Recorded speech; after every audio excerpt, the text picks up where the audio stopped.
Hola, mi nombre es Clemente Pérez Caballería, soy mediador de la lectura de aquí de Temuco. Hoy día vamos a presentar un libro del autor Elicura Chihuaylaf. Nacido en Quechurehue, comuna de Cunco, él es considerado por él mismo como un oralitor, puesto que en sus textos no es solo él el que escribe, sino que es también toda una tradición oral y la voz de sus antepasados que lo acompañan.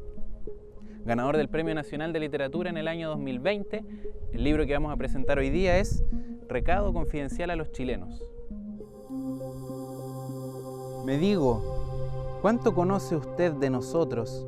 ¿Cuánto reconoce en usted de nosotros?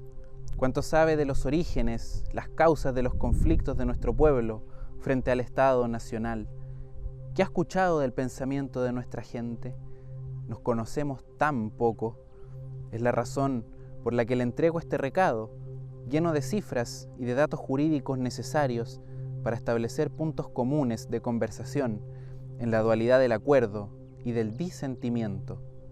Es la razón por la que le entrego este recado confidencial, lleno de voces que quizás me avalen ante la suspicacia que el peso de la cultura dominante ha puesto sobre nosotros.